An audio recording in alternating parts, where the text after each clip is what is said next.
Born in 1560 into one of the wealthiest and most powerful families in Hungary, Élisabeth Báthory entered the world in a cradle lined with velvet and soaked in centuries of warfare.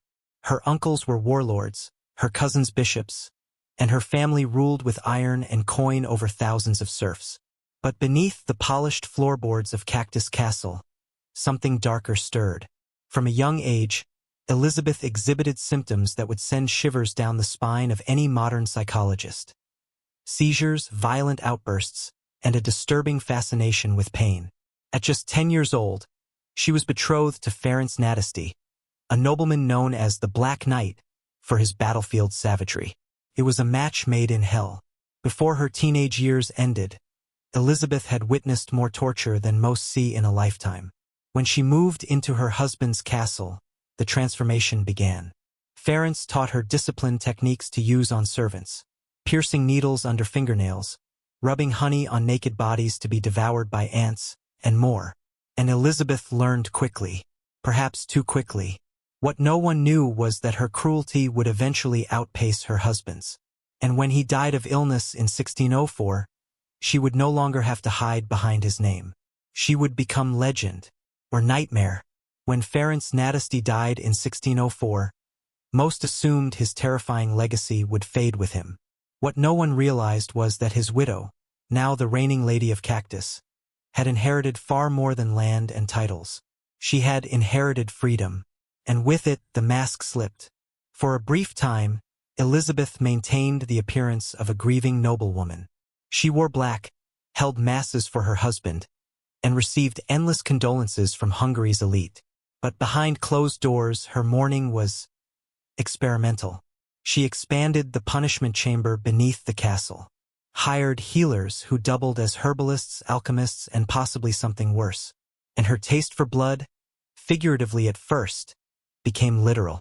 The servants began to whisper. Girls went into the castle and were never seen again. The noblewoman was increasingly erratic, screaming at imagined voices, demanding potions for beauty and immortality. Her obsession with youth became pathological.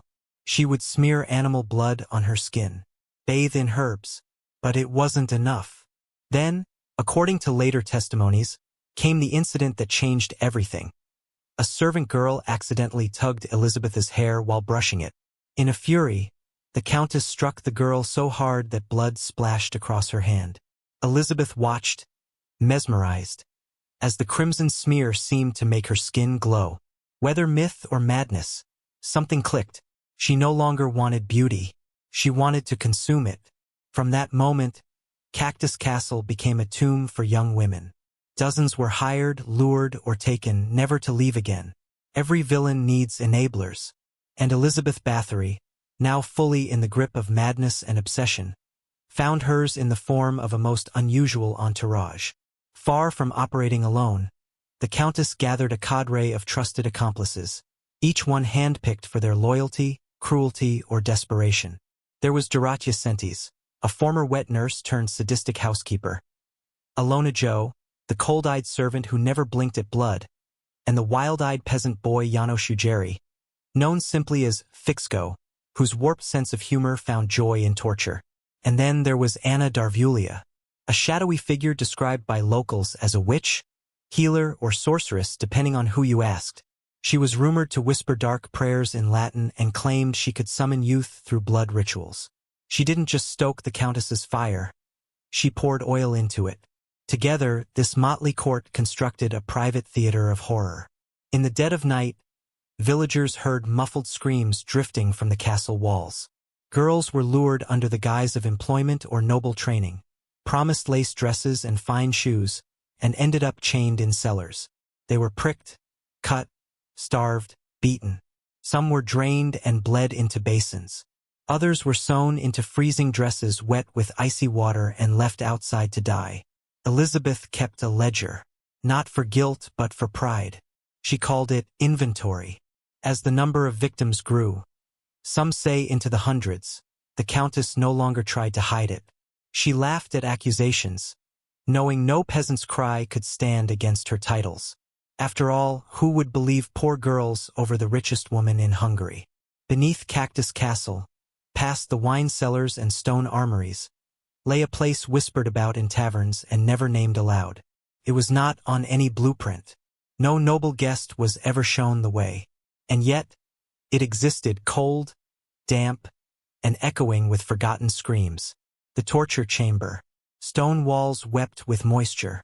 Iron rings were bolted into the floor and ceiling. There were cages so small a grown girl couldn't kneel inside. Implements lined the shelves, pincers, branding irons, knives arranged like surgical instruments. And in the center, a large wooden table stained a color no one dared identify. This was Elisabeth's sanctuary. Here, she didn't pretend to be noble or refined. She became something else entirely. She didn't just torture. She experimented. Burning wax dripped onto bare skin. Needles inserted under fingernails. Ice baths followed by scalding water. According to trial records, she once sewed a servant's mouth shut for talking back. Another time, she smeared a girl in honey and left her tied in the woods overnight. But the most infamous apparatus was the Iron Maiden. Not the spiked sarcophagus of legend, but a custom-built contraption. A hollow iron statue of a woman with hidden blades. Girls were told to embrace it. The blades did the rest. Elisabeth claimed she was seeking essence. The spirit of youth, vitality, beauty. She told her accomplices that every drop of blood made her skin smoother, her hair glossier. In the warped mirror of her mind, she wasn't a killer. She was a scientist, an artist, a goddess, and still no one stopped her. Not yet. By 1609, the quiet horror of Cactus Castle had become a loud, grotesque spectacle. Élisabeth Báthory was no longer content with peasant girls. They had become too easy, too disposable. She turned her eyes upward, toward the daughters of lesser nobility. She opened a finishing school for young noblewomen, inviting them to be polished in etiquette, music, and courtly grace under her refined instruction. The nobility, flattered and eager to please the great countess, sent their daughters in droves. Most were never seen again. At first, excuses flowed easily. Your daughter has fallen ill. She has eloped. She's studying abroad. But as weeks passed and bodies quietly piled up, some families began asking questions. They sent letters, then emissaries. They received no answers. Meanwhile, Elisabeth's behavior grew even more erratic. She kept mirrors covered unless she had freshly bathed in blood. She ordered portraits painted to exaggerate her youthful glow, then angrily slashed them when they didn't meet her impossible expectations. She wore elaborate gowns stitched with gold and crimson, sometimes still speckled with blood beneath the lace. At formal banquets, she sat beneath chandeliers, laughing too loudly, sipping wine from goblets indistinguishable from her other fluids. Her castle walls, once symbols of prestige, now echoed with an odor of rot. Her servants were increasingly terrified. But the gentry hesitated. She was too powerful, too rich. To accuse her meant inviting scandal. War. Blood. But there was one man bold, or perhaps moral, enough to act. Georgi Thurzo, a Hungarian noble with ambition and a grudge. And with every corpse, every rumor, every missing daughter, he sharpened his blade. The hunt had begun. On a frozen December night in 1610, justice finally rode to Cactus Castle, not with fanfare, but with fury. Georgi Thurzo, armed with a royal writ and a company of soldiers, approached the castle walls in silence. The wind howled like an omen. He had waited months, gathered testimony from dozens of villagers, and received permission from King Matthias himself. It was time to end the nightmare. What Thurzo's men found was worse than rumor. They expected cruelty. They found carnage. In the main hall, by candlelight, Elisabeth was hosting another dinner. Her gown shimmered with crimson thread. A harpist played softly as guests. Her accomplices snacked on figs and pheasant. At her feet, a servant girl lay unconscious, bruised and naked. But that was just the beginning. The soldiers descended into the lower chambers and froze. Girls chained to the walls, some alive barely, some long gone. Tables with dried blood, jars filled with unknown fluids, a fire pit still warm. One girl, missing her eyes, wept silently in the corner. Another crawled toward the guards and died at their feet. Elisabeth was arrested on the spot. She did not scream. She did not resist. She looked at Thurzo and said calmly, "Do you understand what beauty costs?" The accomplices were less composed. Dorothea sobbed. Fixco cursed in 3 languages. Anna Darvulia was already dead. Some say by poison, others by Elisabeth's own hand when she sensed the end. Word spread fast. "The Blood Countess," they whispered. "The woman who bathed in virgin blood." Hungary would never be the same. Despite the overwhelming evidence and horrific testimonies, Élisabeth Báthory never stood trial. Why? Because even as the blood dried on her dungeon walls, she was still a Bathory, a name older than most European thrones, a name with political gravity. To try her in court would mean putting Hungary's nobility on trial. So the crown made a compromise.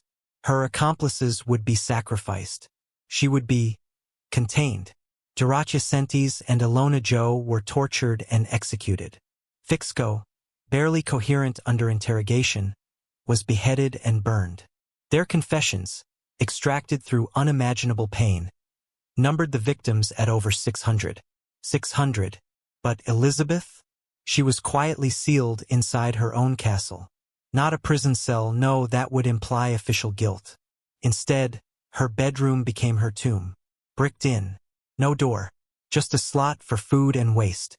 One window, covered in iron bars, where villagers would sometimes glimpse her shadow. The people of Cactus whispered that they could still hear her laughter. Or sobbing. Or screams. Some say she spoke to ghosts. Others to mirrors. She remained there for 4 years. No trial. No defense. No confession. Just silence. Broken only by rats and wind. And yet she kept writing. Smuggling out letters to her family. Protesting her innocence. Claiming it was all lies. Jealousy. Political sabotage. She claimed the bodies were invented. That the girls had simply run away. No one believed her. Not anymore. But the question lingers. Was Elisabeth mad? Evil, or both? And how many more could have died if the door hadn't finally closed? Imprisoned in stone, surrounded by the echoes of her own legacy, Élisabeth Báthory became a ghost long before her body died. Inside her bricked-up chamber, time blurred. The velvet curtains turned to dust. The silver combs rusted. The mirrors, once used to admire her bloody reflection, were gone. All she had left were her thoughts and her memory. Each night, the castle groaned like a dying beast. Wind rattled the shutters, and wolves howled from the woods. In those shadows, Elisabeth whispered to her dead husband, to Anna Darvulia, to the dozens, maybe hundreds, of girls whose names she once scribbled in her inventory. She wrote letters too, more than 30, addressed to her powerful cousins, to the king, to anyone who would listen. None answered. The guards who delivered her food described her as calm, refined, even pleasant. But others said they heard her muttering, pacing, scratching the stone walls with her fingernails. One claimed she tried to bathe in her own blood. No one knew what was real anymore. Outside, the world moved on. Hungary teetered between reform and collapse. The peasants told tales of a lady vampire sealed in her tower. Children dared each other to climb the walls of Cactus. Nobles drank wine and changed the subject when her name came up. And Elisabeth endured, surrounded by rotting silk, trapped in a mausoleum she once called home. Her beauty faded. Her skin, once smeared with blood, cracked with time. But her legend only grew. In the darkness, she dreamed of mirrors, and the girl in them who had never aged. On August 21, 1614, after 4 years entombed in silence, Élisabeth Báthory was found dead in her walled-up chamber. There was no dramatic scene, no ritualistic bloodbath, no final confession. Just a body slumped over cold stone, half covered in moth-eaten blankets. A guard claimed she had complained of cold the night before. That was all. No scream, no prayer, no plea. The Countess of Cactus, widow, noblewoman, murderer, legend, had died alone, without trial or absolution. And for many, that was the true horror. She had not been burned at the stake like a witch, not publicly executed like a common criminal. No, she had slipped from the world as she had ruled it, behind thick walls, untouched by common justice. The villagers were not invited to a funeral. There was no procession, no black horses pulling a gilded casket. Her family, embarrassed and eager to bury the scandal, literally and figuratively, interred her body in the crypt beneath the castle. But rumors swirled that they later moved her to an unmarked grave, fearing desecration. And so she vanished, but her story did not.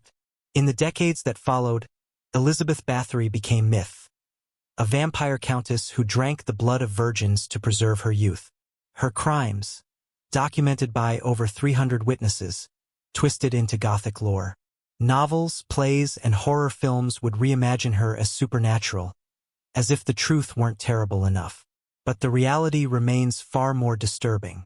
Elisabeth wasn't a monster out of legend. She was a woman born into power, corrupted by impunity, and protected by her bloodline. Her evil wasn't fanged or winged. It was human, rational, cold. And that is why she still terrifies us. Centuries have passed, but Élisabeth Báthory's name endures like a bloodstain that refuses to fade. She is no longer just a historical figure. She is a symbol, a myth, a warning.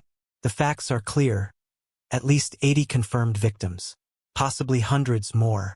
Torture chambers, eyewitnesses, a noblewoman who turned bloodletting into ritual. Yet history did what it so often does with powerful women accused of horror. It blurred the line between truth and legend, crime and curse. By the 18th century, Elisabeth had become the Blood Countess, a female Dracula, centuries before Stoker's vampire stalked the night. Writers claimed she bathed in virgin blood to preserve her youth, that she drank it like wine, that she dabbled in black magic, consorted with demons, practiced necromancy. She was villainized but never forgotten. To this day, her image haunts folklore. Her castle, though mostly ruined, still draws curious tourists and ghost hunters. Locals claim her spirit lingers in the stones, that if you press your ear to the dungeon wall, you might still hear weeping or laughter. Modern historians debate her guilt. Was she truly a mass murderer, or the victim of a political conspiracy to strip a powerful woman of her lands and fortune? Was the truth inflated by jealous rivals? Did fear of a wealthy, unmarried noblewoman drive men to fabricate the unthinkable? But here's the truth.